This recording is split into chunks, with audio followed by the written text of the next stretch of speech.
औज़ुबिल्लाहि मिनश्शैतानिर्रजीम बिस्मिल्लाहिर्रहमानिर्रहीम।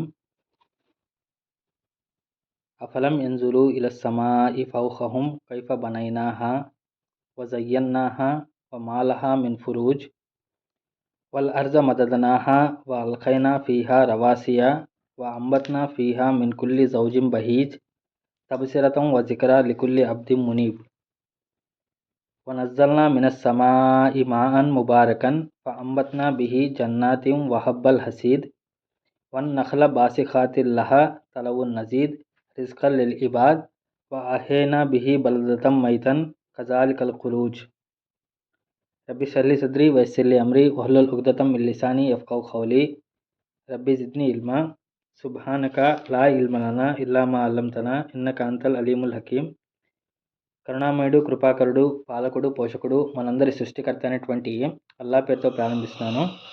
మిత్రులారా, ఇప్పుడు మీ ముందు పఠించినటువంటి ఆయతులు ఏదైతే ఉన్నాయో సూరతుల్ కాఫ్ సూరా నంబర్ 50 ఆయతులు 6 నుండి 11 వరకు. వాటి యొక్క భావం ఏమిటి అంటే, అఫలం యంజురు ఇల సమాయి ఫౌఖహుం కైఫ బనైనాహా, ఏమీ తమ మీద ఉన్న ఆకాశం వైపు చూడటం లేదా, మేము దాన్ని ఏ విధంగా నిర్మించామో, వ జయ్యన్నాహా ఏ విధంగా అలంకరించామో, వ మాలహా మిన్ ఫురూజ్ మరియు దానిలో ఎలాంటి చీలికలు పగళ్ళు లేవు, వాళ్ళ అర్జ మదదనాహా మరియు భూమిని దాన్ని విస్తరింపజేశాము, వ అల్ఖైనా ఫీహా రవాసియా దానిలో స్థిరమైన పర్వతాలను నాటాము, వ అంబత్నా ఫీహా మిన్ కుల్లి జౌజిన్ బహీజ్ మరియు అందులో అన్ని రకమైన మనోహరమైన వృక్షకోటిని ఉత్పత్తి చేశాము. తబసిరతం వ జిక్రా లికుల్లి అబ్ది మునీబ్ అల్లా వైపునకు మరలే ప్రతి దాసునికి సూచనగా మరియు బోధనగా. వ నజ్జల్నా మినస్ సమాయి మా ముబారకన్ మరియు ఆకాశం నుండి మేము శుభదాయకమైన నీటిని కురిపించాము. ఫ అంబత్నా బిహి జన్నాతిం వహబ్బల్ హసీద్ దాని ద్వారా తోటలను ఉత్పత్తి చేశాము మరియు ధాన్యాలను పండించాము. వన్నఖల బాసిఖాతిల్ లహా తలవున్ నజీద్ మరియు ఎత్తైన ఖర్జూరపు చెట్లను పెంచి వాటి వరుసలలో పండ్ల గుత్తలను పుట్టించాము. రిజ్కల్ లిల్ ఇబాద్ ఇదంతా ఎందుకు అంటే మా దాసులకు జీవనోపాధిగా. వా అహేనా బిహి బలదతం మైతన్ మరియు దానితో చచ్చిన భూమికి ప్రాణం పోసాము. కజాలికల్ ఖురూజ్ మరి ఇదే విధంగా మిమ్మల్ని కూడా లేపుతాము. ఇది ఈ ఆయతుల యొక్క క్లుప్తమైనటువంటి తర్జుమా అండి. ఇన్షాల్లా దీని గురించి మరికొన్ని విషయాలు మనం తెలుసుకునేటువంటి ప్రయత్నం చేద్దాం. గత కొన్ని వారాలుగా మనం సూరతుల్ కాఫ్ గురించి మనం మాట్లాడుకుంటున్నాము.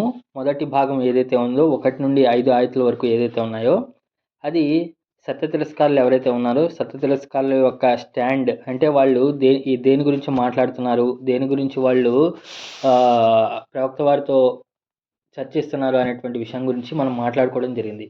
1 నుండి 5 ఆయతుల వరకు సత్య తిరస్కారులు ఏమంటున్నారు అంటే,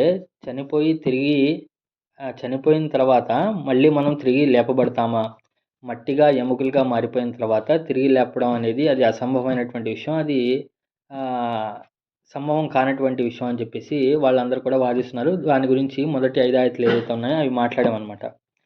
దాని తర్వాత ఇప్పుడు 6వ ఆయత దగ్గర నుండి 11వ ఆయత దాకా ఇది ఇంకో పేరా అనమాట, సెకండ్ పార్ట్. ఈ సూరాలో సెకండ్ పార్ట్. ఈ ఆయతలో 6 నుండి 11 ఆయతల దాకా చూసినట్లయితే 6, 7, 8 ఆయతలు ఒక విధంగా ఒక సబ్జెక్ట్ చెప్తున్నాయి. మళ్ళీ 9, 10, 11 ఏదైతే ఉన్నాయో మళ్ళీ అదే సబ్జెక్ట్ని మళ్ళీ రిపీట్ చేస్తున్నాయి. ఇక్కడ ఏం చెప్తాడు అంటే 6వ ఆయతలో ఏమిటి అంటే ఆకాశం గురించి చెప్తాడు, 7వ ఆయతలో భూమి గురించి చెప్తాడు, 8వ ఆయతలో మనుషుల గురించి చెప్తాడు. మళ్ళీ అలాగే 9వ ఆయతలో మళ్ళీ ఆకాశం గురించి చెప్తాడు, 10వ ఆయతలో భూమి గురించి చెప్తాడు, మళ్ళీ 11వ ఆయతలో మనుషుల గురించి చెప్తారనమాట. అంటే ఈ విధంగా సీక్వెన్స్ అనేది అంటే ఆకాశము భూమి మనుషులు, ఆకాశము భూమి మనుషులు, దీని గురించి చెప్తూ ఉన్నాను అనమాట. మళ్ళీ ఈరోజు చెప్పేటువంటి భాగం 2లో ఏమిటి అంటే 2 విషయాలు చెప్పడం జరుగుతుంది అనమాట. మొదటి 3 ఆయతలు ఏదైతే ఉన్నాయో 6, 7, 8లో ఏమిటి అంటే ఈ సౌందర్యం గురించి, ప్రకృతిలో ఉన్నటువంటి సౌందర్యం గురించి, ప్రకృతిలో ఉన్నటువంటి అలంకరణ గురించి, దాని యొక్క బ్యూటిఫికేషన్ గురించి చెప్పడం జరుగుతుందన్నమాట. దాని తర్వాత 9, 10, 11 ఆయతలు ఏమిటి అంటే దాని యొక్క ఉద్దేశం గురించి చెప్పడం జరుగుతుందన్నమాట. అంటే ఆకాశము భూమి వాటి యొక్క సౌందర్యం ఎలా ఉంది, ఆ సౌందర్యాన్ని మీరు గమనించడం లేదా అని చెప్పేసి ఈ 6, 7, 8లో చెప్తాడనమాట. ఓకేనా. ఫస్ట్ సౌందర్యం అయిపోయింది. సౌందర్యం అయిపోయిన తర్వాత 9, 10, 11లో ఏమిటి అంటే అసలు అవి సృష్టించడానికి ఆకాశము, భూమి మరియు మనుషులు సృష్టించడానికి గల కారణం ఏమిటి అనే దాని గురించి, దానికి ఉద్దేశం ఏమిటి అనే దాని గురించి ఆ 3 ఆయతులు చెప్తాడనమాట.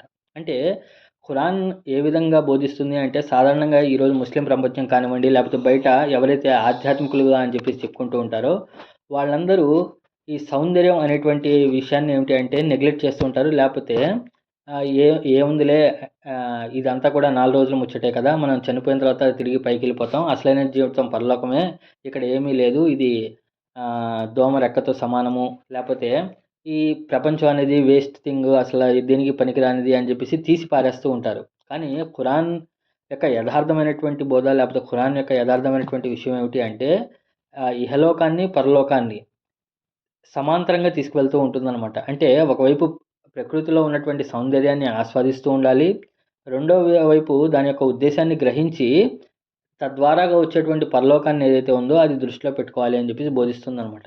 ఇది ఖురాన్ యొక్క ఇది. మీరు ఎక్కడైనా సరే ఖురాన్లో ఎప్పుడైనా సరే ప్రకృతిలో ఉన్నటువంటి సౌందర్యాల గురించి మీరు చూడటం లేదా, లేకపోతే అవి గ్రహించడం లేదా అని చెప్పేసి చాలా ఎక్కువగా మాట్లాడటం జరుగుతుందన్నమాట. అదే విషయాలు ఈ వచ్చేటువంటి ఆయతుల్లో చెప్పడం జరుగుతుందన్నమాట. అంటే ఏమిటంటే చుట్టూ ఉన్నటువంటి ప్రపంచాన్ని మీరు గ్రహించండి, పరిశీలించండి. ఈ పరిశీలించిన ద్వారాగా మీరు పరలోకాన్ని గుర్తు తెచ్చుకుంటారు అనేటువంటి విషయాన్ని కంక్లూజన్లో తీసుకురావడం జరుగుతుందన్నమాట. ఓకేనా. 6వ ఆయతు చూసినట్లయితే అఫలం యంజురు. ఆ అంటే ఏమి, లం అంటే ఏమిటంటే లేదా, యంజురు అంటే చూడటం. ఓకేనా. అఫలం యంజురు ఏమి మీరు చూడటం లేదా అని చెప్పేసి చెప్పడం జరుగుతుందన్నమాట. ఏం చూడటం లేదా, ఇలా సమాయి, ఇలా అంటే వైపునకు, సమాయి అంటే ఆకాశం. సమాయి అనేటువంటి పదం ఖురాన్లో ఎప్పుడైనా వచ్చింది అంటే ఏదైతే మన పైన ఉందో ఆ పైన ఉన్నటువంటి మొత్తం కూడా సమా కింద వస్తుందన్నమాట, ఆకాశం కింద వస్తుందన్నమాట. ఇంకా ఖురాన్లో సమావాత్ అని చెప్పేసి వస్తుందన్నమాట. సమావాత్ అంటే ఏంటి అంటే ఈ పైన కనిపించేటువంటి మొదటి ఆకాశం ఏదైతే ఉందో అది సమావాత్ అని చెప్పి చెప్పారు. సమాయి అనేటువంటి పదం ఎప్పుడైతే వచ్చిందో అది పూర్తి మన పైన ఏదైతే చుట్టూ ఉందో అది మొత్తం కూడా సమాయి కింద వస్తుందన్నమాట. ఫౌకహుం అంటే పైన. ఓకేనా. అఫలం యంజురు ఇలా సమాయి ఫౌకహుం ఏమిటి మీరు ఆకాశం వైపునకు చూడటం లేదా అని చెప్పి చెప్తున్నాను అనమాట. ఇక్కడ చూడండి, చాలా సింపుల్గా చాలా డెప్త్ అయినటువంటి విషయాన్ని చెప్పాడు. ఇక్కడ ఏంటంటే ఇలా అనేటువంటి పదాన్ని యూజ్ చేశాడనమాట. ఇలా అంటే వైపు, ఏమి మీరు ఆకాశం వైపు చూడటం లేదా అని చెప్పేసి అన్నాడు అనమాట. సాధారణంగా ఏమిటి అంటే ఏదైనా ఒక విషయంలోకి చూడాలి అంటే ఫీ అనేటువంటి పదాన్ని యూజ్ చేయాలి. అఫలం యంజురు ఫిస్ సమాయి అని చెప్పేసి అన్నాడు అనుకోండి, ఏంటి ఆకాశం లోపలికి అంటే దాని యొక్క డెప్స్లోకి మీరు చూడటం లేదా అని చెప్పేసి ప్రశ్నించాల. అంటే లోతుగా పరిశీలించటం అనే విషయాన్ని కాకుండా ఇలా సమాయి అన్నాడు.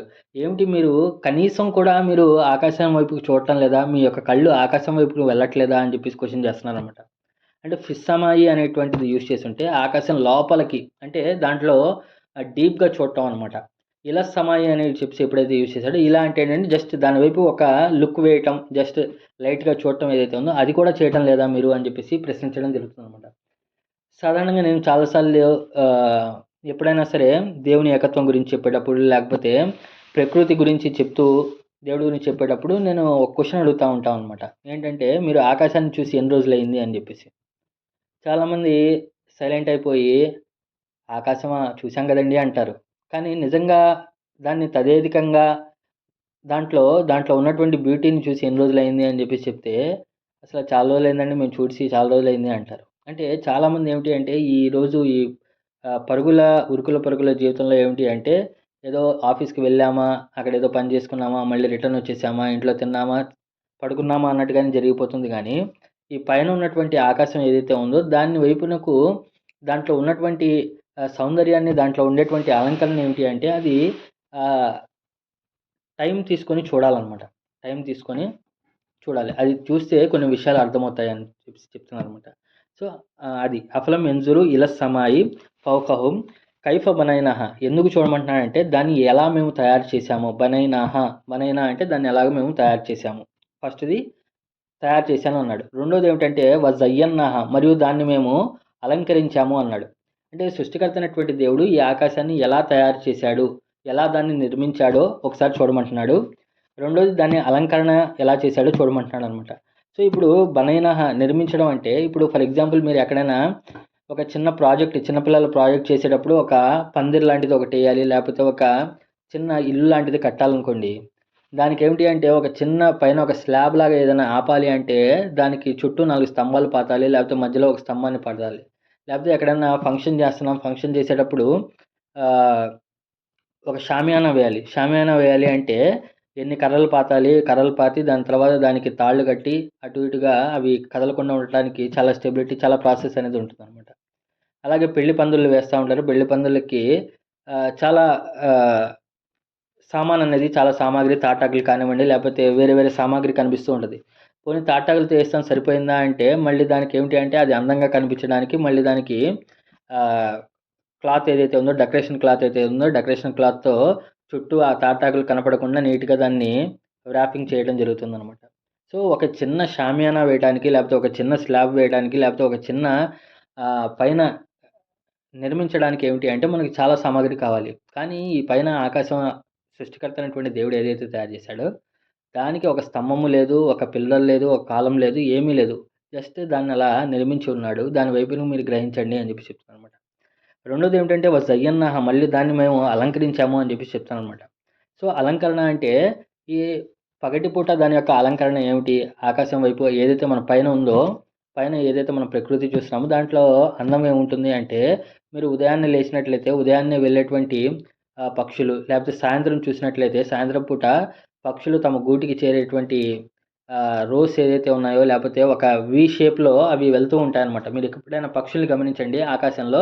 అవి ఎగురుతున్నప్పుడు వాటి యొక్క గ్రూప్ ఏదైతే ఉందో, ఆ గ్రూప్ వెళ్ళేటప్పుడు వి ఆకారంలో వెళ్తూ ఉంటాయన్నమాట. ఎందుకు అంటే, ఆ మధ్యలో ఉన్నటువంటి పక్షి ఏదైతే ఉందో, అది వాటన్నిటిని కూడా లీడ్ చేస్తా ఉంటదన్నమాట. ఒకవేళ దానికి శక్తి అయిపోతే, అది బలహీన పడిపోతే ఏం చేస్తుంది అంటే, అది వెనకాలకొచ్చేస్తుంది.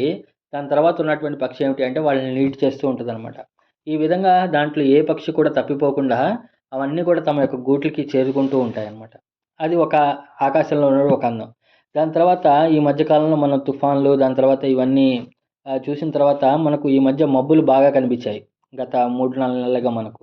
సో, ఆ మబ్బులు చూసినట్లయితే మీరు కొంచెం డాబా పైకి వెళ్లి, లేపోతే ఏదైనా ఎత్తైనటువంటి ప్రదేశానికి వెళ్లి మీరు ఆకాశం చూసినట్లయితే దాంట్లో ఆ మబ్బుల్లోని ఎంత అందం ఉందో, లేపోతే దాని యొక్క ఇదేమిటో మీకు అర్థమవుతదనమాట. అలాగే ఇప్పుడు ఈ సీజన్‌లో ఏంటంటే, మనకు అరకు లోయల దగ్గరికి వెళ్తే లుంబీ సింగ్ మరియు అల్లూరి డిస్ట్రిక్ట్‌కి వెళ్ళినట్లయితే అక్కడ మనకు లుంబీ సింగ్ అనేటువంటి ప్రాంతంలో అక్కడ ఏమిటి అంటే మబ్బులన్నీ కూడా ఏమిటంటే మనం కొండపైన ఉంటాము. ఆ మబ్బులన్నీ కూడా ఏమిటంటే పాల సముద్రంలాగా తేలియాడుతూ ఉంటాయన్నమాట. చాలామంది వెళ్తూ ఉంటారు పర్యాటక ప్రాంతం కింద. సో, అదంతా కూడా ఏమిటి అంటే ఈ ప్రకృతిలో ఉన్నటువంటి సౌందర్యం. ఆ సౌందర్యాన్ని మీరు గ్రహించడం లేదా? ఆ సౌందర్యాన్ని మీరు చూడటం లేదా? అని చెప్పి చెప్తాననమాట. ఎంతసేపు ధర్మం అంటే కేవలం కూర్చొని ఖురాన్ చదవటం, లేకపోతే కూర్చొని నమాజులు చదవటం, ఉపవాసాలు ఉండటం ఇది మాత్రమే కాదు. ఖురాన్‌లో ఏదైతే మీరు ప్రకృతిని గ్రహించడానికి, ప్రకృతి సౌందర్యాన్ని ఆస్వాదించడానికి టైం తీస్తారో, అది కూడా ధర్మం కిందకే వస్తుంది. అది కూడా ఆరాధన కిందే వస్తుందనమాట. ఈ అందాన్ని మీరు గ్రహించడం లేదా అని చెప్పి చెప్తాడనమాట.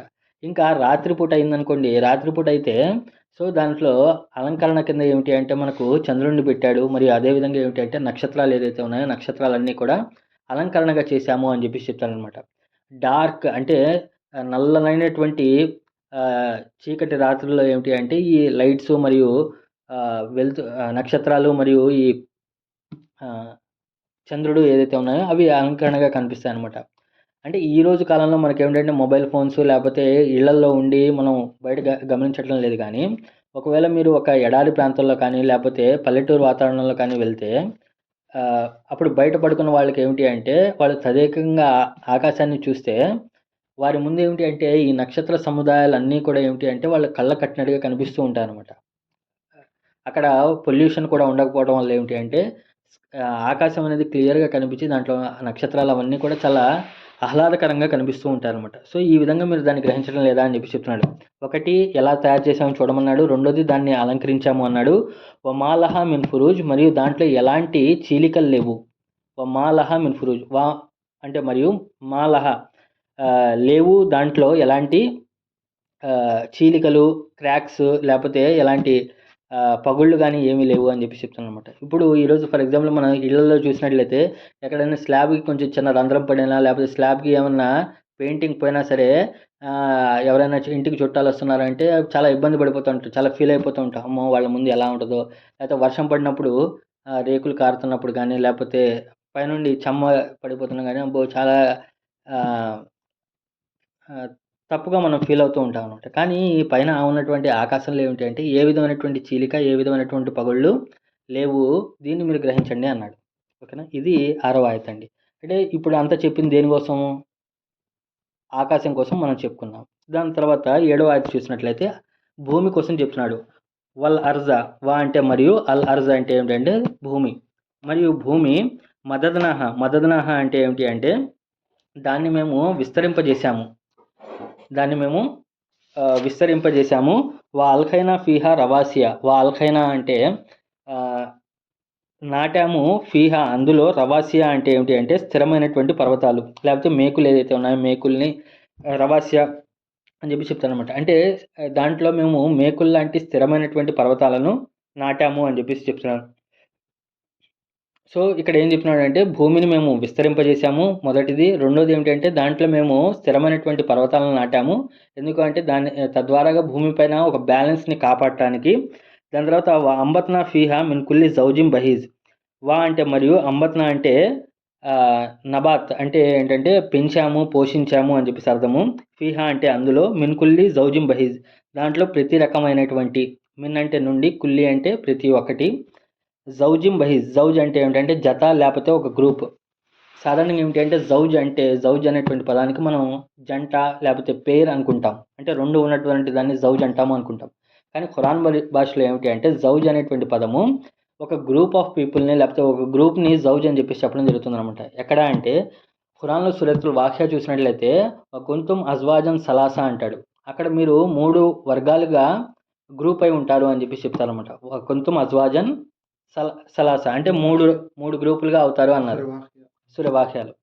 కుడి పక్షం వారు, ఎడమ పక్షం వారు, ముందున్నటువంటి పక్షం వారు అని చెప్పి చెప్తారనమాట. ఓకేనా? అక్కడ జౌజ్ అంటే ఏమిటంటే గ్రూప్ అనమాట. అలాగే సృష్టికర్త అయినటువంటి దేవుడు భూమిలో ప్రతి రకమైనటువంటి స్పీషీస్‌ని ఒక గ్రూప్‌గా చేశాడు. బహీజ్ అంటే ఏమిటి అంటే బహీజ్ అంటే ఏదైతే మనోహరంగా ఉంటుందో, ఏదైతే రమ్యంగా ఉంటుందో, ఏదైతే ఆనందాన్ని కలిగిస్తుందో దాన్ని బహీజ్ అని చెప్పేసి చెప్పడం జరుగుతుందనమాట. ఏదైతే అందంగా ఉంటూ ఆనందాన్ని కలిగిస్తుందో దాన్ని బహీజ్ అని చెప్పేసి చెప్తాననమాట. అంటే సృష్టికర్త అయినటువంటి దేవుడు భూమిలో ప్రతి ఒక్క జతను పుట్టించాడు. ప్రతి ఒక్క గ్రూప్‌ని పుట్టించాడు. ఏదైతే అందంగా మరియు ఆహ్లాదాన్ని కలిగిస్తుందో అని చెప్పేసి అనమాట. అంటే అవి పూలు కావచ్చు, పండ్లు కావచ్చు, లేపోతే తినేటువంటి జీవరాశులు కావచ్చు, లేకపోతే చూడటానికి అందమైనటువంటి విషయాలు ఏదైనా కావచ్చు అవన్నీ కూడా తయారు చేశాము, పుట్టించాము అన్నాడనమాట. ఇది భూమి గురించి. అంటే భూమిని మేము విస్తరింపజేశాము. దాంట్లో మేము పర్వతాలను నాటాము. మరి దాంట్లో ప్రతి ఒక్క జీవకోటిని మేము ఉద్భవించాము అని చెప్పి చెప్తున్నాననమాట. ఓకేనా? ఇప్పుడు దీని ముందు ఆయతలో 6వ ఆయతలో ఆకాశం గురించి చెప్పుడు 3 విషయాలు చెప్పాడు. భూమి గురించి చెప్పి 3 విషయాలు చెప్పాడు. ఆకాశం గురించి చెప్తున్నప్పుడు ఫస్ట్ విషయం ఏం చెప్పాడు అంటే మేము దాన్ని ఎలా తయారు చేశామో అన్నాడు. భూమి గురించి చెప్తూ ఫస్ట్ విషయం ఏం చెప్పాడంటే మేము దాన్ని విస్తరింపజేశాము అన్నాడు. అక్కడ తయారు చేశాము అన్నాడు. ఇక్కడ విస్తరింపజేశాము అన్నాడు. ఆకాశం గురించి చెప్పేటప్పుడు జయ్యన్నాహ అన్నాడు. మేము దాన్ని అందంగా అలంకరించాము అన్నాడు. ఓకేనా? ఇక్కడ భూమి గురించి చెప్పేటప్పుడు మేము దాంట్లో పర్వతాలను నాటాము అన్నాడు. పర్వతాలను నాటాము అన్నాడు. సో, ఈరోజు ప్రపంచంలో మోస్ట్ టూరిస్ట్ స్పాట్స్ ఏదైతే ఉన్నాయో అవి పర్వతాలనమాట. మీరు మౌంట్ ఎవరెస్ట్ కానివ్వండి, లేకపోతే అరకు వ్యాలీస్ కానివ్వండి, ఇవన్నీ కూడా ఏమిటంటే టూరిస్ట్ స్పాట్స్ కింద ఉంటాయన్నమాట. ఎందుకు అంటే అక్కడ ఆహ్లాదకరమైనటువంటి వాతావరణం, ఆ కొండలు, ఆ లోయలు అవి చూడటానికి, జలపాతాలు చూడటానికి మనోళ్ళందరూ వెళ్తూ ఉంటారు. ఎందుకు? అదొక అలంకరణ అనమాట. ఆకాశంలో రెండో పాయింట్ ఏమిటి అంటే అలంకరణ అని చెప్పి చెప్పాడు. జయ్యన్నాహ అన్నాడు. అలాగే భూమి గురించి చెప్తూ రెండో పాయింట్ కూడా ఏమిటంటే దాంట్లో మేము పర్వతాలను పాతాము అన్నాడు. అంటే అవి అందంగా కనిపిస్తూ ఉంటాయి. దాన్ని మీరు చూస్తూ ఉండండి అన్నాడు. దాని తర్వాత ఆకాశం గురించి చెప్పేటప్పుడు మూడో పాయింట్ ఏమన్నాడంటే వమాలహ మిన్ ఫురూజ్. దాంట్లో ఎలాంటి చీలికలు, పగుళ్ళు లేవు. దాంట్లో ఎలాంటి క్రాక్ లేదు అన్నాడు. భూమి గురించి చెప్పేటప్పుడు మూడో పాయింట్ ఏం చెప్పాడు అంటే మేము దాంట్లో ప్రతి ఒక్క జీవకోటిని ఉద్భవించాము అన్నాడు. ఆకాశంలో పగుళ్ళు లేవు కాబట్టి అది అందంగా ఉంది. భూమిలో పగుళ్ళు ఉన్నాయి కాబట్టి జీవకోటి ఉద్భవిస్తుంది. ఈ విషయం అర్థమైందండి? భూమిలో చీలికలు వస్తేనే భూమిలో ఒక మొక్క మొలకెత్తాలి అంటే భూమిని చీల్చుకుంటూ రావాలి. అది చీల్చుకొని వస్తేనే ఇక్కడ మనము ప్రాణాలతో ఉండగలము, లేకపోతే మనకు ఫుడ్ అనేది వస్తుందన్నమాట. ఆకాశంలో చీలికలు ఉండకూడదు. అక్కడ ఉంటే అక్కడ మొత్తం నాశనం అయిపోతుంది. ఇక్కడ ఏమిటంటే చీలికలు భూమిలో ఈ విధమైనటువంటి ఇది రావాలన్నమాట. భూమి ఎప్పుడైతే దాన్ని దున్నిన తర్వాత విత్తనం ఏదైతే మనం వేస్తామో అది భూమిని చీల్చుకుంటూ వచ్చిందనుకోండి, అప్పుడు దాంట్లో నుండి లైఫ్ అనేది వస్తుందన్నమాట. ఈ విధంగా కంపేర్ చేస్తూ ఈ 2 ఆయుధాలు చెప్పడం జరిగిందనమాట. మీకు అర్థమని చెప్పేసి ఆశిస్తున్నాము. సో ఈ విధంగా చెప్తూ ఇప్పుడు ఏం చెప్తున్నాడు అంటే తబసిరతం వ జికర లికుల్లి అబ్ది ముదీం. ఇదంతా కూడా ఈ ఆకాశము, భూమి ఎందుకు చూడమన్నాము, ఈ సౌందర్యం గురించి ఎందుకు మీకు చెప్పడం జరుగుతుంది, లేకపోతే ఎందుకు మీరు బయటికి వెళ్ళి చూడాలి అంటే తబసిరతం. తబసిరతం అంటే ఏంటి అంటే దీంట్లో ఒక సూచన ఉంది, లేకపోతే దీంట్లో ఒకటి దీంట్లో ఇది చూడటం ద్వారాగా మీకు ఒక గుణపాఠం అనేది నేర్పించడానికి అని చెప్పేసి చెప్తారనమాట. తబసిరతం అనేటువంటి పదానికి అర్థము మామూలుగా ఏమిటి అంటే ఈ పదం ఏదైతే ఉందో బస్సర యుబస్సిరు తబ్సీరన్ తబ్సిరతన్ అనేటువంటి పదం ఈ విధంగా వస్తుందన్నమాట. అంటే ఏమిటి అంటే తబ్సీర్ అంటే ఏమిటి అంటే ఎవరైనా ఒకరిని చూసేలా చేయటం. తబసిరతన్ అంటే ఏమిటి అంటే వారిని ప్రత్యేకించి చేతిలో పట్టుకొని మరి వాళ్ళని చేత చూపించడం ఏదైతే ఉందో దాన్ని తబసిరతం అని అంటాం అన్నమాట. తబ్సీర్ అంటే ఏమిటంటే ఇప్పుడు తజ్కీర్ అనేది ఒకటి ఉంటుంది, తజ్కిరతన్ అనేది ఒకటి ఉంటుంది అనమాట. తజ్కీర్ అంటే ఏమిటి అంటే ఎవరినైనా గుర్తు చేయడం. తజ్కిరతన్ ఏంటంటే వాళ్ళ చేత గుర్తొచ్చేలాగా చేయటం ఏదైతే ఉందో దాన్ని తజ్కిరతన్. అలాగే తబ్సీర్ అంటే ఏమిటంటే మామూలుగా చూసేలా చేయటం. తబసిరతన్ అంటే ఏమిటంటే వాళ్ళ చేత బలవంతంగా అయినా లేకపోతే బల్ల గుద్ది చెప్పడం అంటారు కదా, అదే ముబాలగా ఫామ్ కింద వస్తుంది అనమాట. ఓకేనా. సో ఇక్కడ బసర్ మరియు బసీరా అనేటువంటి పదాలు అంటే ఇది కూడా దీంట్లోనే బసర్ అంటే చూడటము, బసీరా అంటే ఏమిటంటే దాంట్లో ఉన్నటువంటి విషయాలు గ్రహించడం అనమాట. సో బసర్ మరియు బసీరాకు చూసినట్లయితే బసర్ అంటే ఏమిటి అంటే ఏదైతే బాహ్యమైనటువంటి సౌందర్యాన్ని చూసి గుర్తించడం ఏదైతే ఉందో దాన్ని బసర్ అంటారనమాట. బసీరా అంటే ఏమిటి అంటే బాహ్యమైనటువంటి సౌందర్యమే కాదు, ఆంతర్యంగా దాని వెనకాల ఉండేటువంటి విషయాలు కూడా అవగాహన చేసుకోవడం ఏదైతే ఉందో దాన్ని బసీరా అంటారనమాట. ఓకేనా. అంటే ఇక్కడ తబ్సీరతం అని చెప్పేసి యూజ్ చేశాడు కదా, బసీరా అనేటువంటి పదం యూజ్ చేశాడు అనమాట. అంటే కేవలం ఆకాశాన్ని చూసి లేకపోతే భూమిని చూసి దాంట్లో ఉన్నటువంటి బాహ్యమైనటువంటి సౌందర్యాన్నే కాదు, దాని వెనకాల దీన్ని తయారు చేసిన వాడు ఎవరు, దీన్ని పుట్టించిన వాడు ఎవరు, దీన్ని నడిపిస్తున్నటువంటి వాడు ఎవరు గుర్తించడం ఏదైతే ఉందో దాన్ని తబసిరతం కింద వస్తుందన్నమాట. సో కాబట్టి తబసిరతం అంటే ఏంటంటే మిమ్మల్ని అందరినీ కూడా చూడటానికి మేము అందరి చేత చూపించడానికి ఇవన్నీ కూడా మేము తయారు చేసాము అని చెప్పి చెప్తున్నాను అనమాట. ఓకేనా. ఇంకా ఏమిటి అంటే ఎప్పుడైతే మనము ఈ సృష్టిలో ఉన్నటువంటి విషయాలను మనం నిజంగా చూస్తామో, లేకపోతే దీంట్లో ఉన్నటువంటి విషయాలు మనం ఎప్పుడైతే అవగాహన చేసుకుంటామో అప్పుడు ఇదంతా కూడా ఒక సౌందర్యంగా దీంట్లో ఉన్నటువంటి అందాన్ని మనం గ్రహించగలం. ఎప్పుడైనా సరే దాంట్లో ఉన్నటువంటి స్ట్రక్చర్ మనకు అర్థమైంది అనుకోండి, ఈ పాయింట్ ఒకటి చిన్న పాయింట్ కానీ అర్థం చేసుకోండి. ఎప్పుడైనా ఒక విషయం యొక్క స్ట్రక్చర్ ఎలా ఉందో అర్థమైతే దాంట్లో ఉన్నటువంటి అందం మనకు అర్థమవుతుంది అనమాట. అందాన్ని మనం ఆస్వాదించగలం. ఒకవేళ దాంట్లో ఉన్నటువంటి నిర్మాణము, దాని యొక్క స్ట్రక్చర్ మనకు అర్థం కాలేదనుకోండి, అది అందంగా లేదు, అది సౌందర్యంగా లేదు అని చెప్పేసి మనం అంటాం అనమాట. ఓకేనా. అది ఖురాన్ అయినా కావచ్చు, లేకపోతే బయట ఉన్నటువంటి ప్రపంచం ఏదైనా కావచ్చు, లేకపోతే పిల్లలు వేసేటువంటి ఏదైనా ఒక ఆర్ట్ కానీ, ఒక పెయింటింగ్ కానీ, లేకపోతే ఎక్కడైనా బయట అమ్మేటువంటి పెయింటింగ్లు, లేకపోతే ఏదైనా పుస్తకాలు, ఏదైనా సరే ఏ ఆర్ట్ అయినా సరే, ఏ ఒక్క కళ ఏదైనా సరే దాంట్లో ఉన్నటువంటి నిర్మాణం ఎలా ఉంది, దాని యొక్క స్ట్రక్చర్ ఎలా ఉంది అని చెప్పేసి దానిలో కూర్పు ఎలా ఉంది మనకు అర్థమైంది అనుకోండి, దాని యొక్క అందాన్ని మనం ఆస్వాదించగలం. లేకపోతే దాన్ని మనం చూడలేకపోయాం అనుకోండి, అంటే దాంట్లో ఉన్నటువంటి నిర్మాణం మనకు కనిపించలేదు అంటే అదేమిటంటే ఇదేముందిలే అనుకుంటాం. అంటే ఒక పెయింటర్ ఎవరైతే ఉన్నారో, ఆర్టిస్ట్ ఎవరైతే పెయింట్ చేస్తాడో తను రకరకాలైనటువంటి రంగులు తీసుకొని ఒక అందమైనటువంటి ఆకృతిని డ్రా చేస్తాడు. ఒకవేళ ఆ చూసేటువంటి కళ్ళకు అది దాంట్లో ఉన్నటువంటి ఆ డిజైన్ చూడలేదనుకోండి, అదంతా కూడా ఏమిటంటే ఇవన్నీ ఏముంది పిచ్చి రంగులే కదా అనిపిస్తుంది. అది చూడటానికి ఏమిటి అంటే మనకు కొంచెం దాని గురించి అవగాహన కలిగి ఉండాలి. అలాగే ఏమిటి అంటే ఖురాన్ కూడా ఏమిటి అంటే ఇదేముంటుంది అటు ఇటు విషయాలు ఉంటాయి కదా అని చెప్పేసి అనుకుంటాం. కానీ దీని యొక్క స్ట్రక్చర్ అర్థమైతే దాని గురించి అర్థమవుతుంది అనమాట. ఇదంతా ఎందుకు చెప్పాను అంటే సత్య తిరస్కారులు ఎవరైతే ఉన్నారో సత్య తిరస్కారులు ఈ లోకంలో ఉన్నటువంటి అందాన్ని గ్రహించలేదు, సౌందర్యాన్ని గ్రహించకుండా ఇదంతా కూడా ఏమిటి అంటే చల్లచదరంగా ఉంది, చెత్తగా ఉంది, మేము చనిపోయిన తర్వాత ఎముకలుగా మట్టిగా మారిపోయిన తర్వాత మేము తిరిగి బ్రతికించబడతామా, తిరిగి లేపబడతామా అని చెప్పేసి వాళ్ళు క్వెషన్ చేశారనమాట. వాళ్ళు ప్రపంచంలో దేన్ని చూశారు? ఉన్నటువంటి సౌందర్యాన్ని మొత్తాన్ని విడిచిపెట్టేసి, చనిపోయిన తర్వాత కుళ్ళిపోయిన, ఎండిపోయిన ఎముకల గురించి చూశారు. దాంట్లో ఉన్నటువంటి ఆ అగ్లీనెస్‌ని చూసి వాళ్ళు ఇదంతా కూడా చెత్తగా ఉంది. ఇదంతా కూడా అందవిహీనంగా ఉంది అని చెప్పేసి వాళ్ళు మాట్లాడుకుంటున్నారు. కానీ అసలు చూడాల్సినటువంటి విషయం ఏంటి అంటే, ఈ ప్రకృతిలో ఉన్నటువంటి అందాన్ని మీరు గ్రహించండి అని చెప్పేసి చెప్తారనమాట. మీకు ఈ పాయింట్ అర్థం అవ్వాలి. ముందు ఉన్నటువంటి ఆయతుల్లో అక్కడ ఉన్నటువంటి సత్యదర్శకులు ఏమన్నారు? ఎముకలుగా కుళ్ళిపోయిన మట్టిగా మారిపోయిన తర్వాత మేము తిరిగి లేపబడతామా అని చెప్పేసి. అంటే వాళ్ళు చూస్తుంది ఏమిటి అంటే, మనిషి పెరుగుతున్నాడు, ముసలివాడు అయిపోతున్నాడు, తన యొక్క అందాన్ని కోల్పోతున్నాడు. అలా అలా కొన్ని సంవత్సరాలకి చనిపోతున్నాడు. చనిపోయి మట్టిలో కలిసిపోతున్నాడు. మట్టిగా అయిపోతున్నాడు. మళ్ళీ తీస్తేనేమో అంతా ఎముకలుగా అందవికారంగా ఉంటున్నాడు.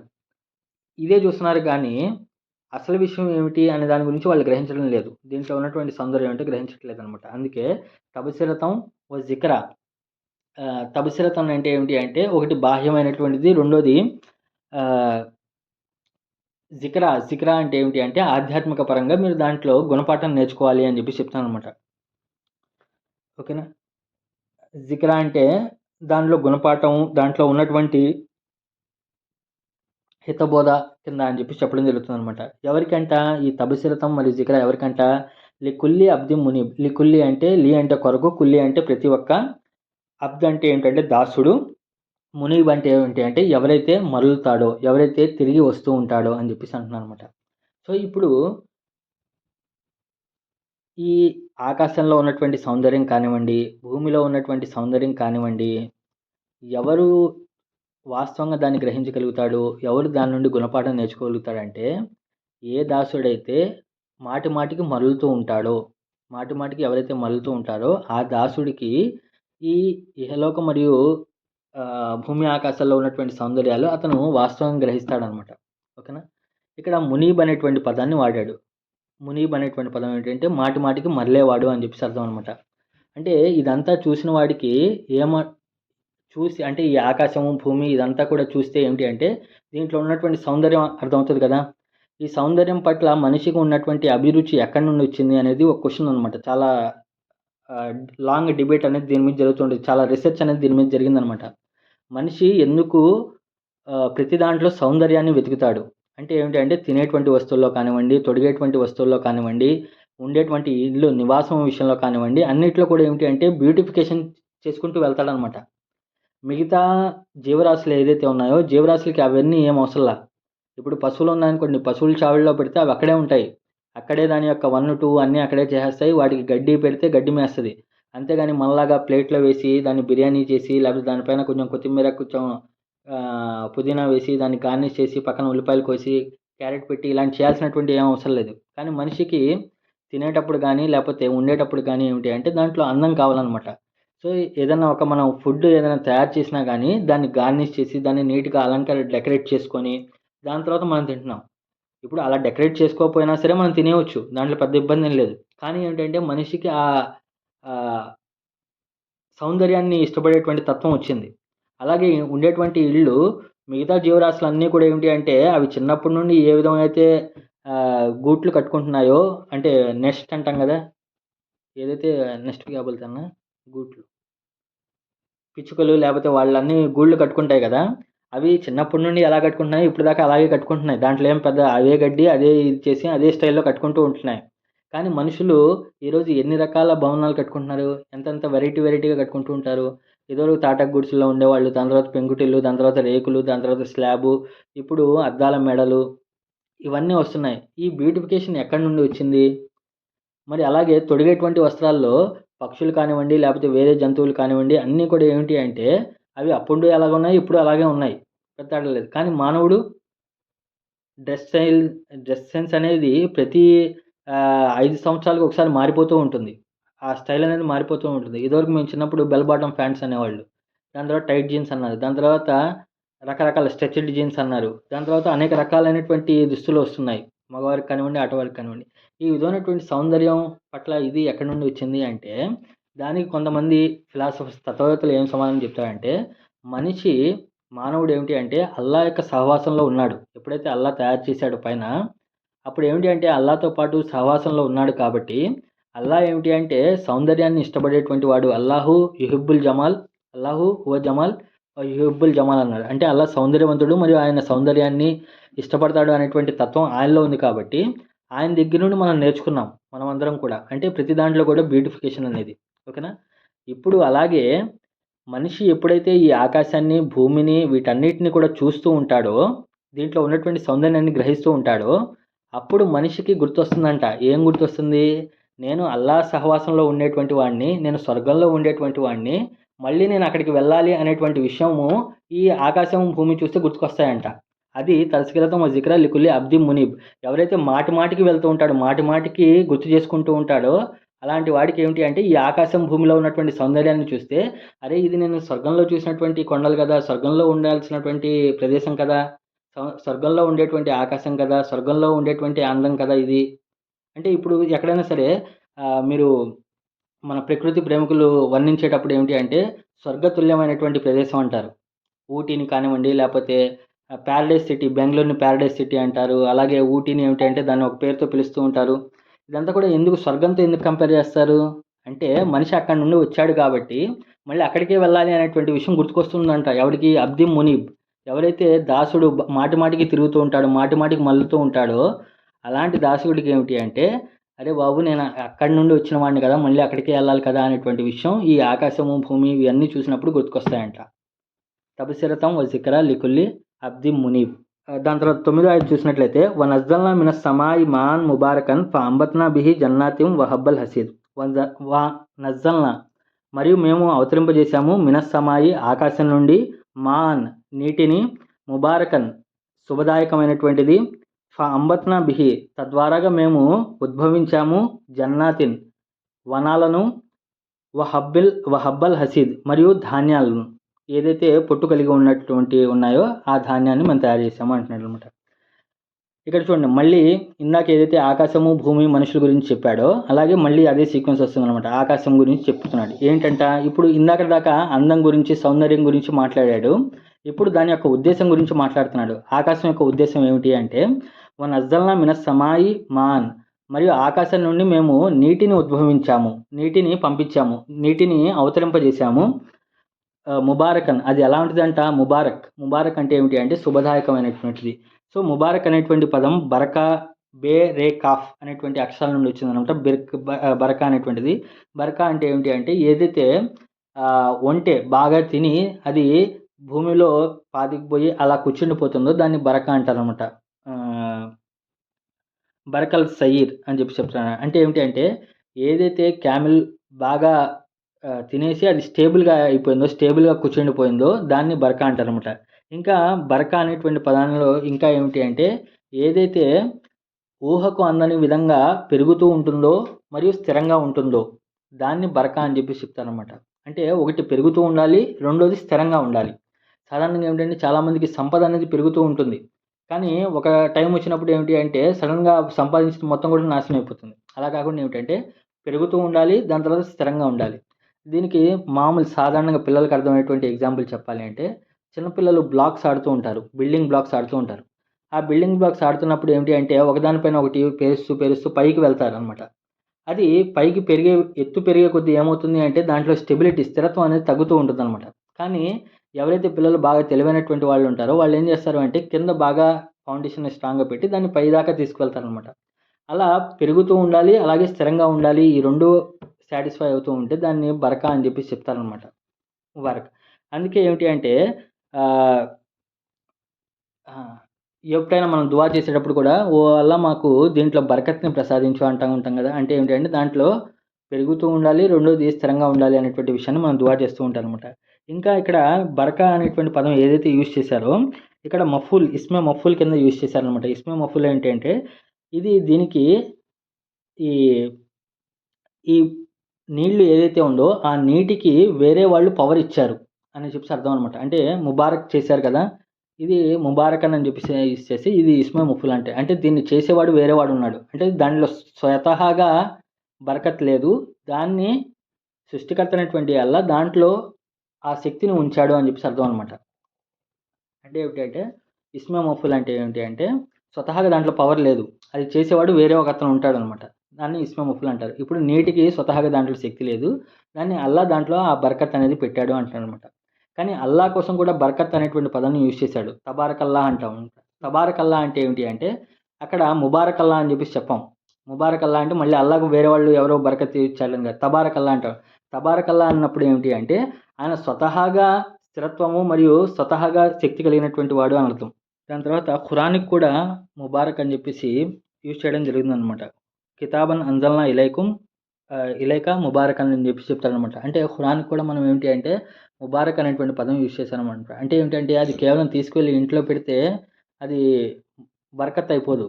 దాన్నేమిటి అంటే దానికి పవర్ ఇవ్వాలనమాట. వెనకాల నుండి ఎవరో ఒకళ్ళు చేయాలి. అది ఎవరు అంటే మనం దాన్ని చదివి, దాన్ని ఆచరించి వేరే వాళ్ళ దాకా చేరవేస్తూ ఉంటే అప్పుడు దాంట్లో బరకత్ వస్తుందనమాట.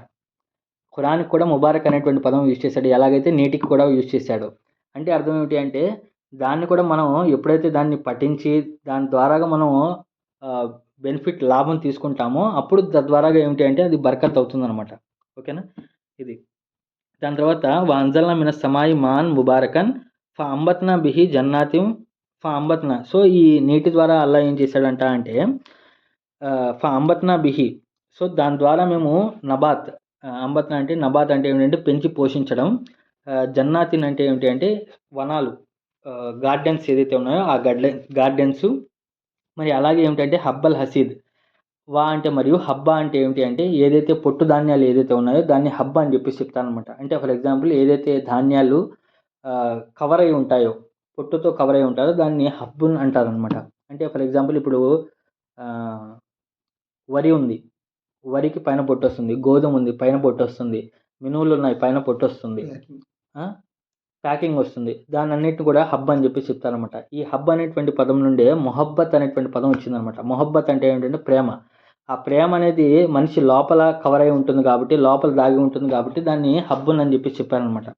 సో హబ్బల్ హసీద్ అంటే ఏమిటి అంటే ఏదైతే కోతలు కోస్తామో దాన్ని, ఏదైతే హబ్బల్ హసీద్ అంటే ఏమిటంటే కట్ చేసేటువంటిది. అంటే ఫర్ ఎగ్జాంపుల్ ఇప్పుడు ఇక్కడ 2 విషయాలు చెప్పాడండి. ఒకటి జన్నాత్ అన్నాడు. జన్నాత్ అంటే ఏమిటంటే గార్డెన్స్, తోటలు. అంటే ఫర్ ఎగ్జాంపుల్ ద్రాక్ష తోట, మామిడి తోట, నారింజ తోట, సపోటా తోట, ఇవన్నీ కూడా తోటలు ఏమిటి అంటే అవన్నీ గార్డెన్స్. ఏమిటి అంటే అవి ఎప్పుడు చెట్టును మనం నరికేయం. దాంట్లో ఉన్నటువంటి ఫలాలను మనం తీసుకుంటాం. జస్ట్ మామిడికాయలు ఉంటే మామిడికాయలు కోసుకుంటాం. అవన్నీ కూడా జన్నాత్ కింద వస్తాయి. అవన్నీ కూడా వనాల కింద వస్తాయన్నమాట.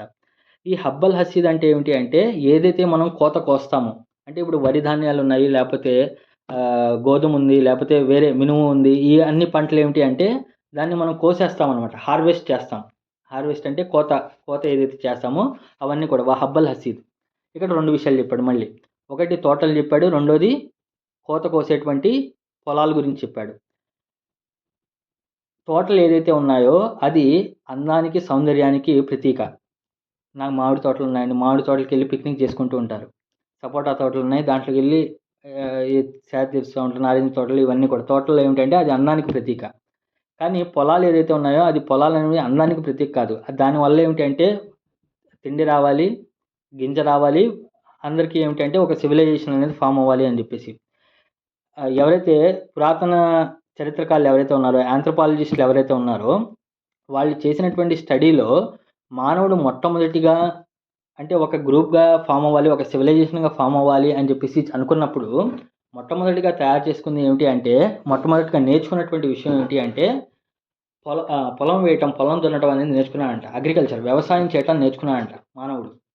ఆ వ్యవసాయం చేయటం నేర్చుకున్న ద్వారానే ఇవన్నీ కూడా మానవ మనుగడ అనేది మొత్తం కూడా ఫామ్ అయిందనమాట. అంటే ఏంటంటే పొలాన్ని దున్ని తద్వారాగా వచ్చేటువంటి ధాన్యాన్ని ఎంత తినాలి, ఎంత దాచుకోవాలి, ఎంత పంచాలి, ఇవన్నీ విషయాలు ఏమిటి అంటే అగ్రికల్చర్ వ్యవసాయంలో నేర్చుకున్నారనమాట. సో ఇక్కడ ఏమంటున్నాడంటే మేము ఆకాశం నుండి వర్షాన్ని కురిపించాము, నీటిని కురిపించాము, ఏదైతే శుభదాయకమైనదో తద్వారాగా ఏమిటి అంటే మేము భూమిలో తోటలను మరియు పొలాలను మేము ఉద్భవింప చేశాము అని చెప్పి చెప్తానమాట. అంటే ఇవన్నీ కూడా ఏమిటంటే మనిషి నేర్చుకున్నాడు, చేశాడు అని చెప్పి చెప్తున్నానమాట. దాని తర్వాత మళ్ళీ చెప్తూ వన్ నఖల బాసిఖాతిల్లహ తలవున్ నజీద్, మరియు ఎత్తైన ఖర్జూరపు చెట్లను పెంచి వాటి వరుసలలో పండ్ల గుత్తులను పుట్టించాము. ఓకేనా? సో ఇప్పుడు చూడండి, ఒకటి తోటలు చెప్పాడు, దాని తర్వాత రెండోది ఏం చెప్పాడంటే పొలాల గురించి చెప్పాడు. అది చెప్పిన తర్వాత మళ్ళీ దానికి కంటిన్యూషన్గా ఏమిటంటే అంతటితో సరిపోకుండా వన్ నఖల బాసిఖాతిల్ లహ నఖల్ అన్నాడు. నఖీల్ అంటే ఏమిటి అంటే ఏదైతే ఖర్జూరపు చెట్లు ఏదైతే ఉన్నాయో ఆ ఖర్జూరపు చెట్లని నఖీల్ అంటారనమాట. ఓకేనా. సో ఖురాన్లో ఏమిటి అంటే ఖర్జూరపు చెట్ల గురించి ఎక్కువ చెప్పాడు. ఇక్కడనే కాదు, మీరు సూరతుల్ కహఫ్లో చూసినా, అలాగే వేరే వేరే సూరాల్లో కూడా చూసినట్లు ఏమిటంటే స్వర్గవాసులకు లభించేటువంటి సౌకర్యాల గురించి చెప్తూ కూడా అక్కడ ఏమిటి అంటే నఖల్ అనేటువంటి పదం ఖర్జూరపు చెట్ల గురించి ఎక్కువగా చెప్పడం జరుగుతుందనమాట. సో ఖురాన్లో ఎప్పుడైనా సరే ఏదైనా ఒక విషయం చెప్తున్నాడు అంటే దానికి ఫిజికల్గానే కాదు, దానికి వెనకాల కూడా ఒక విషయం ఉంటుందన్నమాట. అంటే ఖురాన్లో ఎప్పుడు కూడా ఏమిటంటే ఏదైనా ఒక ఫిజికల్ వస్తువుని చూపించి ఉదాహరణ ఇచ్చాడు అంటే దాని అర్థం వెనకాల ఇంకోటి ఒకటి ఉంది అని చెప్పేసి అర్థం చేసుకోవాలి. అంటే ఫర్ ఎగ్జాంపుల్ ఖురాన్లో ఎక్కువగా వర్షం గురించి మాట్లాడుతూ ఉంటాడు. వర్షం గురించి అల్లా ఎక్కడైనా సరే ఖురాన్లో మాట్లాడుతున్నాడు అంటే దాని వెనకాల ఏమిటి అంటే ఆకాశం నుండి అల్లా పంపిస్తున్నటువంటి సందేశం ఏదైతే ఉందో, దైవవాణి ఏదైతే ఉందో వహీకి సంబంధించినటువంటి విషయం అనమాట. అది చాలా చోట్ల మనకు ప్రూవ్ అయింది. ఆల్రెడీ మనం మాట్లాడుకున్నాం. అలాగే ఖురాన్లో ఎప్పుడైనా సరే జంతువుల గురించి మాట్లాడాడు అంటే మనుషుల్ని కంపేర్ చేస్తూ మాట్లాడుతూ ఉంటారనమాట. ఫర్ ఎగ్జాంపుల్ సూరతుల్ జుమాలో మాట్లాడాడనుకోండి, అక్కడ గాడిద గురించి మాట్లాడతాడు. గాడిద గురించి మాట్లాడాడంటే అక్కడ అర్థం ఏమిటి అంటే మనుషుల్లో ఎవరైతే గ్రంథాన్ని కలిగినా కలగకుండా దాన్ని చదవకుండా ఉంటారో వాళ్ళు దాంతో సమానం అని చెప్పేసి చెప్తూ ఉంటాడు. ఓకేనా. అంటే ఇలా ఏదైనా ఒక విషయం చెప్తున్నాడు అంటే దాని వెనకాల ఒక పోలిక ఉంటుంది అని చెప్పేసి అర్థం అనమాట. ఇక్కడ ఏమిటంటే నఖీల్ అని చెప్పేసి యూజ్ చేశారు, అంటే ఖర్జూరపు చెట్లు అని చెప్పేసి యూజ్ చేశారనమాట. ఈ ఖర్జూరపు చెట్లు ఏంటి అనే దాని గురించి చూసినట్లయితే సో ప్రవక్త వారి ఒక హదీస్ ఉందన్నమాట. ఏంటంటే ఇన్న మినస్ షజరి షజరన్ మస్లుహా మస్లున్ ముమిన్ అన్నారు. చెట్లలో ఒక చెట్టు ఉంది, దాని యొక్క ఉపమానం ఎలాంటిది అంటే ఒక విశ్వాసి యొక్క ఉపమానం కలిగినటువంటిది అన్నారు. అప్పుడు సహాబాలందరూ కూడా ఏంటి అంటే ఓ ప్రవక్త ఏంటి ఆ చెట్టు అని చెప్పేసి అన్నారనమాట. ప్రవక్త వారు ఏమిటంటే నేను చెప్పను, మీరే వెళ్ళి తెలుసుకొని రండి అన్నారనమాట. సో సహాబాలందరూ కూడా ఏమిటి అంటే కొండల్లో లోయల్లో అటు ఇటు తిరిగి చూసుకొని వచ్చి ఒకళ్ళు ఒక పేరు చెప్తూ ఉన్నారనమాట. అక్కడ ఇబ్నే ఉమర్ అంటే ఉమర్ వాళ్ళ కొడుకు ఆయన మనసులో ఆయన ప్రవక్త వారు అనగానే ఆయన మనసులో ఒక మాట వచ్చిందనమాట. అది ఖర్జూరపు చెట్టు అయి ఉంటుంది అని చెప్పేసి అనుకున్నారు. అంటే విశ్వాసి యొక్క సాదృశ్యము ఒక చెట్టుతో పోలి ఉంది అన్నారు. ఆ చెట్టు ఏంటిది అంటే అన్నప్పుడు సహాబాలందరూ కూడా వెతకడానికి వెళ్ళారు. ఇబ్నే ఉమర్ వాళ్ళ కొడుకున్నాడు. ఆయన ఏమనుకున్నాడంటే ఇది ఖర్జూరపు చెట్టు అయి ఉంటుంది అని చెప్పేసి ఆయన అనుకున్నాడు. కానీ ఆయన చిన్న వయసు ఉన్నాడు కాబట్టి ఆయన ఏం మాట్లాడలేదు. సో తర్వాత వాళ్ళందరూ కూడా వెతుక్కొని వచ్చి ఒకళ్ళు ఒక పేరు చెప్తున్నారు. దాని తర్వాత ప్రవక్త వారు ఏమన్నారు అంటే అది ఖర్జూరపు చెట్లు అని చెప్పేసి చెప్పారనమాట. సో అప్పుడు ఆయన అనుకున్నాడు, అదే నేను చెప్తున్నా బాగుండేది అని చెప్పేసి అనుకున్నారనమాట. సో ఈ ఒక విశ్వాసి యొక్క పోలిక ఒక ఖర్జూరపు చెట్టుతో పోలి ఉంది అని చెప్పేసి చెప్తున్నాను అనమాట. ఎందుకు అంటే దానికి కొన్ని విషయాలు చెప్పారనమాట. సో ఖర్జూరపు చెట్టు అనేది అది ఒక ఎడారి ప్రాంతంలో ఒంటరిగా అయినా సరే అది ఉంటుందన్నమాట. అలాగే ఒక విశ్వాసి కూడా ఏమిటి అంటే ఎడారిలో అయినా సరే, అంటే చుట్టూ దానికి సహకరించేటువంటి వాళ్ళు లేకపోయినా సరే అది నిలబడి ఉంటుందన్నమాట. ఖర్జూరపు చెట్టు ఎడారిలో కూడా అది తట్టుకొని ఉంటుందన్నమాట. అలాగే ఒక విశ్వాసి కూడా ఏమిటంటే తనకు ప్రతికూల అయినటువంటి వాతావరణం ఉన్నా సరే చుట్టూ కూడా ఒక విశ్వాసి స్థిరంగా నిలబడగలడు అని చెప్పి చెప్తానమాట. ఇంకా ఏమిటి అంటే సో దాని యొక్క ఆ ఖర్జూరపు చెట్టుకి ఏమిటి అంటే ఎడారిలో ఏమిటి అంటే నీళ్లు పైకి ఉంటాయా చాలా లోపలికి ఉంటాయా? చాలా లోపలికి ఉంటాయి. చాలా లోపలికి ఉన్నాయి అంటే అప్పుడు అవి ఖర్జూరపు చెట్టు ఆ నీటిని తీసుకోవడానికి ఏంటంటే తమ వేళ్ళు ఉంటాయి కదా, రూట్స్, ఆ రూట్స్ని చాలా బాగా లోపలికి తీసుకువెళ్ళాలంట. లోపలికి తీసుకెళ్తే అక్కడ నుండి నీటిని తీసుకుంటూ ఉంటుందన్నమాట. అలాగే ఒక విశ్వాసి కూడా తన విశ్వాసం స్థిరంగా ఉండాలి అంటే తన యొక్క ఈ విశ్వాసాలు ఏదైతే ఉన్నాయో అంటే అల్లా పట్ల విశ్వాసము, ఆఖిరత్పై విశ్వాసము, దైవదూతలపై విశ్వాసము, ఖురాన్పై విశ్వాసము, ఈ విశ్వాసాలు ఏదైతే ఉన్నాయో అవి చాలా డీప్గా చాలా డెప్త్గా ఉంటాయన్నమాట. ఆ డెప్త్గా ఉన్నప్పుడే ఆ విశ్వాసి అనేది స్ట్రాంగ్గా నిలబడగలడు. ఇంకా ఏమిటి అంటే ఈ ఖర్జూరపు చెట్టు యొక్క ఇంకొక విషయం ఏమిటి అంటే మిగతా అన్ని చెట్లు కూడా ఏమిటి అంటే దాన్ని గ్రాఫ్టింగ్ చేస్తారనమాట. అంటే 2 చెట్లను కలిపి ఒక హైబ్రిడ్ మొక్కను తయారు చేస్తున్నారు కదా. ఇప్పుడు గ్రేప్స్ ఉన్నాయనుకోండి, గ్రేప్స్ని ఇంకో దాంతో కలిపి వేరే గ్రేప్స్ అంటే సీడ్లెస్ గ్రేప్స్ తయారు చేస్తారు, లేకపోతే అలా తయారు చేసుకుంటూ వస్తారు. అంటే ఒక చెట్టుని వేరే చెట్టుతో బ్రీడింగ్ చేస్తారనమాట, గ్రాఫ్టింగ్ అంటారు. ఓకేనా, దాని పరిభాషలో గ్రాఫ్టింగ్ అంటారు. కానీ ఖర్జూరపు చెట్టుకి గ్రాఫ్టింగ్ చేయడానికి ఉండదు. అంటే అది ఏ ఒక్క వేరే చెట్టుతో అంటు అంటించడం లేకపోతే దాన్ని ఇచ్చేయడం అనేది ఉండదనమాట. ఇప్పుడు ఫర్ ఎగ్జాంపుల్ జామ చెట్టు చూసారనుకోండి, జామకాయలు లోపలగా వైట్ జామకాయలు ఉంటాయి. అలాగే పింక్ జామకాయలు ఉంటాయి. అదేంటంటే అలా పింక్ జామకాయలు వచ్చాయంటే అది వేరే అంటుని తీసుకొచ్చి దీనికి అంటిస్తే ఏమవుతదంటే ఆ జామకాయల యొక్క లోపల కలర్ అనేది మారుతూ ఉంటది. కానీ ఇది ఏదైతే ఉందో ఖర్జూరపు చెట్లకి అలా ఉండదంట. అది రెండో యొక్క దీన్ని కూడా అది తీసుకోదంట. సో, అది ఒకటి ఖర్జూరపు చెట్టుకు ఉన్నటువంటి ఇంకో ఇది. రెండోది ఏమిటి అంటే ఇంకా తర్వాత ఏమిటి అంటే దాని యొక్క ప్రతి ఒక్క వస్తువు ఏదైతే ఉన్నాయో ఆహ్, పనికొస్తూ ఉంటుంది. అంటే దాని యొక్క పండ్లు, దాని తర్వాత దాని యొక్క ఆకులు ఏదైతే ఉన్నాయో, ఆ ఆకులు చూడటానికి మనకు చాలా చిన్నగా కనిపిస్తాయి కానీ, ఎవరైతే పాత ఆహ్, ఎడారిలో ఉన్నటువంటి వాళ్ళు ఎవరైతే ఉన్నారో, వాళ్ళందరూ కూడా ఏమిటంటే, ఆ ఎండ వేడికి తట్టుకునేటట్టుగా వాళ్ళ కప్పులు ఏదైతే ఉన్నాయో, అవి ఈ ఖర్జూరపు ఆకులతోనే వాళ్ళు చేసుకుంటారనమాట. సో, ఆ విధంగా అది పలికిస్తుంది. దాని తర్వాత దాంట్లో వచ్చేటువంటి ఆహ్, మొదలు లేపోతే దాని నుండి వచ్చేటువంటి రబ్బర్ ఏదైతే ఉందో, దాని నుండి వచ్చేటువంటి మైనం, దానిపైన ఏమిటంటే ఒక మైనం లాంటిది ఒక ఇది వస్తుందనమాట. ఆ మైనం కూడా చాలా దాంట్లో యూజ్ చేస్తారనమాట. ఆ మైనాన్ని ఏమిటి అంటే సీల్ వేయడానికి ఉపయోగించేవాళ్ళనమాట. ఇంతవరకు రాజులు కానివ్వండి, లేపోతే ఎవరైనా సరే ఒక ప్రాంతం నుండి రెండో ప్రాంతానికి ఏదన్నా పార్సెల్ గాని ఏదైనా పంపించినప్పుడంటే దానిపైన సీల్ వేస్తారు గదా! ముద్ర లాంటిది వేస్తారు గదా! ఆ ముద్ర వేయడానికి లేపోతే దాన్ని ఎవరు ఓపెన్ చేయకుండా ఉండటానికి ఇది చేయడానికి ఏమిటి అంటే ఈ ఖర్జూరపు చెట్టు యొక్క బంక ఏదైతే ఉందో వ్యాక్స్ ఏదైతే ఉందో అది ఉపయోగిస్తారనమాట. అలాగే విశ్వాస్ యొక్క ఒక లక్షణం ఏమిటి అంటే తను ఒక సారి మాటలు మాట్లాడాడు అంటే తను ఒక నిర్ణయం తీసుకున్నాడు అంటే అది సీల్ లాగా ఉంటుంది. అదొక ముద్రలాగా ఉంటుంది అని చెప్పేసి చెప్పడం జరుగుతుందనమాట. ఇంకా ఏమిటి అంటే దీనన్నిటికి మించి ఇంకో విషయం ఏమిటి అంటే ఖర్జూరపు చెట్టుకి పైన ఒక హృదయం లాంటిది ఒకటుంటుందంట. అంటే దాన్ని వేళ్ళు తీసేసినా అది బతుకుతది లేదా అది తర్వాత విషయం. కానీ ఆ ఖర్జూరపు చెట్టుకి పైన ఒక హృదయం లాంటిది ఒక ఇదుంటుందంట. దాన్ని గనక టచ్ చేస్తే లేకపోతే దానికన్నా ఇది చేసేస్తే ఏమిటి అంటే అది ఖర్జూరపు చెట్టు చచ్చిపోతుంది. ఓకేనా? ఖర్జూరపు చెట్టుకి పైన ఎవరైతే ఖర్జూరపు చెట్లు పండించే వాళ్ళుంటారో లేకపోతే అరబ్ వాళ్ళుంటారో వాళ్ళందరికీ తెలుసంట. ఈ పైన ఉండేటువంటి ఖర్జూరపు చెట్టుకి పైన ఒక డెలికేట్ విషయం ఉంటదనమాట. అది హృదయంతో సమానం అనమాట. సో, దాన్ని ఎప్పుడైతే డిస్టర్బ్ చేస్తారో అది మొత్తం చెట్టు మొత్తం నాశనం అయిపోతుంది. చెట్టు మళ్ళీ చచ్చిపోతుందనమాట. అలాగే విశ్వాస్ యొక్క హృదయం కూడా ఏమిటి అంటే చాలా వాల్యుబుల్ అనమాట. దాన్ని ఏమీ మ్యానిపులేట్ చేయకూడదు. దాన్ని ఎవరు టచ్ చేయకూడదు అన్నట్టుగా చెప్పడం జరుగుతుందనమాట. అంటే ఒక పోలిక విశ్వాసికి ఒక ఖర్జూరపు చెట్టుకి ఏమిటంటే పోలిక కింద చెప్పడం జరుగుతుందనమాట. అంటే ప్రతి ఒక్క చెట్టు దాని యొక్క వాల్యూ, దాని యొక్క ఇంపార్టెన్స్ అనేది ఉంటూ ఉంటుంది. అది వేరే విషయం. కానీ ఖర్జూరపు చెట్టు ఏమిటి అంటే దానికి విశ్వాస్ యొక్క పోలిక అనేది చెప్పడం జరిగిందనమాట. వన్నకల బాసిఖాతిన్ లహ. బాసిఖాతిన్ అంటే ఏమిటంటే ఎత్తుగా ఉండటం. ఏదైతే పొడుగ్గా ఉంటుందో దాన్ని బాసిఖాత్ అని చెప్పి చెప్తారనమాట. సాధారణంగా బాసిఖాత్ అంటే నిటారుగా పొడుగుగా ఉండటం అనమాట. అంటే తాటి చెట్లు కానివ్వండి, లేకపోతే కొబ్బరి చెట్లు కానివ్వండి, ఈ ఆహ్, ఖర్జూరపు చెట్లు కానివ్వండి అవి నిటారుగా పైకి ఎళ్తాయనమాట. దాన్ని బాసిఖాత్ అంటారనమాట. అలా కాకుండా పడుకొని ఇలా ఆహ్, లెంతీగా పెరిగాయనుకోండి దాన్ని తవీలున్ అంటారు. కానీ ఇక్కడ బాసిఖాతున్ అని చెప్పేసి అన్నాడంటే ఏంటంటే అది నిటారుగా పైకి పెరుగుతూ ఉంటుంది. తలవున్ నజీద్ మరి దాంట్లో ఏమిటి అంటే ఆహ్, తలవున్ నజీద్. తలవున్ అంటే ఏమిటంటే ఖర్జూరాలు ఉంటాయి. వరుసల్లో ఉండేటువంటి ఖర్జూరాలు. నజీద్ అంటే ఏమిటి అంటే ఏదైతే కవర్‌లో గుత్తుల్లో లేపోతే పైన ఉన్నటువంటి పొరల్లో ఏదైతే ఉందో, ఆ పొరల్లో ఉంటుందో దాన్ని నజీద్ అని చెప్పి చెప్తాననమాట. అంటే ఇవన్నీ కూడా తలవున్ నజీద్ అంటే ఏమిటి అంటే ఏదైతే కోతకు దగ్గరగా పడిందో లేపోతే కోయడానికి రెడీగా ఉన్నటువంటి పండ్లు ఏదైతే ఉన్నాయో, ఆ పండ్ల గురించి చెప్పడం జరుగుతుందనమాట. ఓకేనా?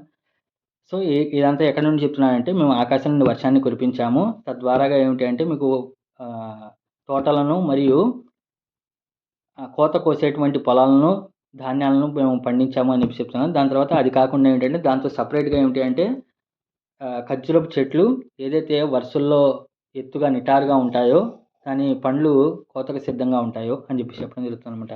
ఇదంతా ఎందుకు చెప్తున్నాడు అంటే రిజ్కన్ లిల్ ఇబాద్ ఇదంతా కూడా ఏమిటి అంటే మనుషులకు కాదు. రిజ్కన్ లిల్ ఇబాద్ నా దాసులకు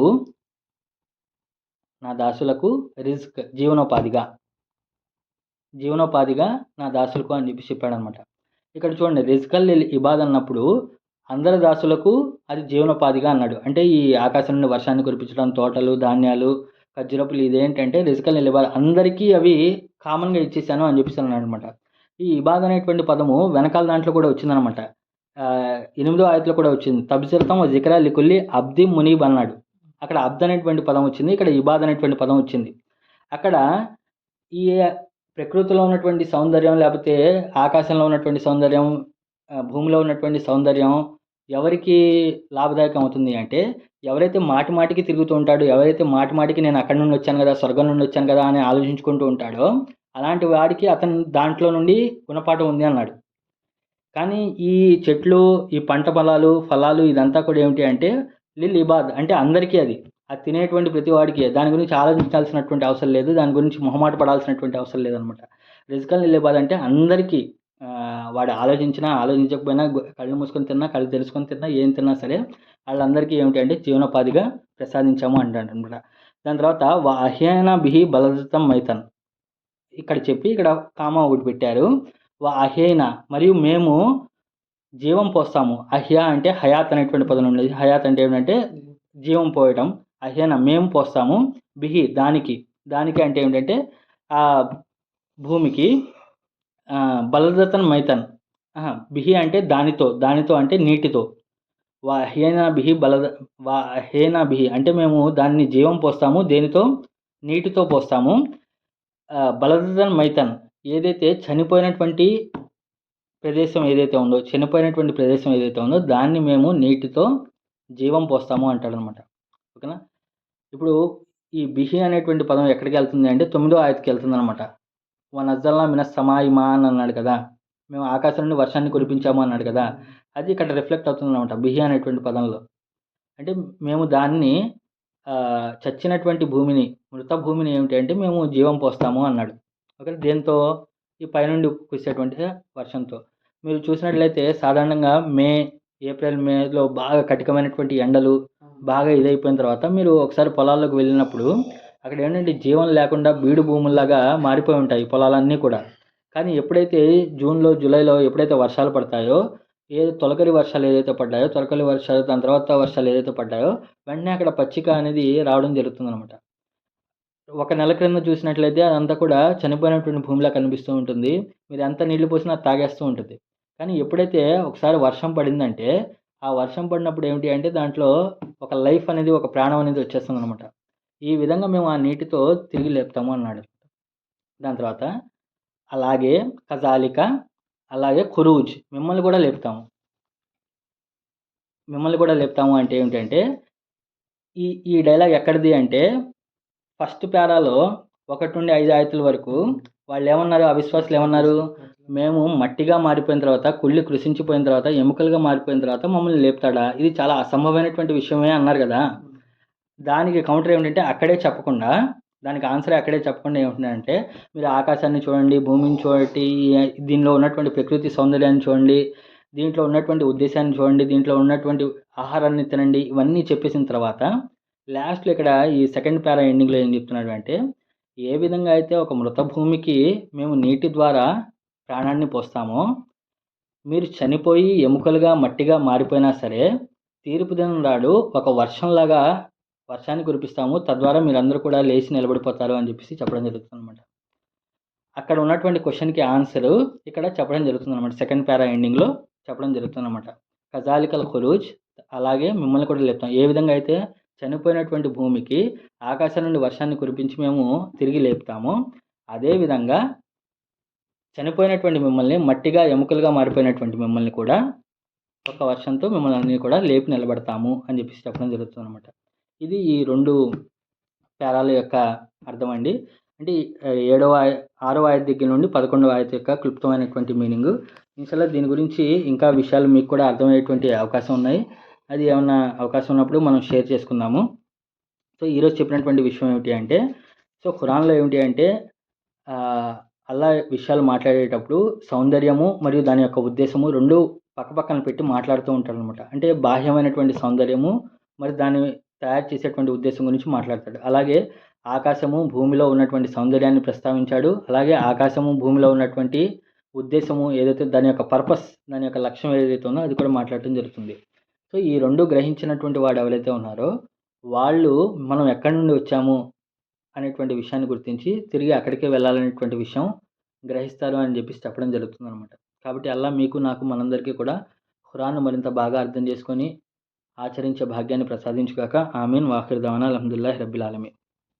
అల్లాహుమ్మా రబ్బీ జిద్నీ ఇల్మా. అల్లాహుమ్మ రబ్బీ జిద్నీ ఇల్మా, అల్లాహుమ్మ రబ్బీ జిద్నీ ఇల్మా.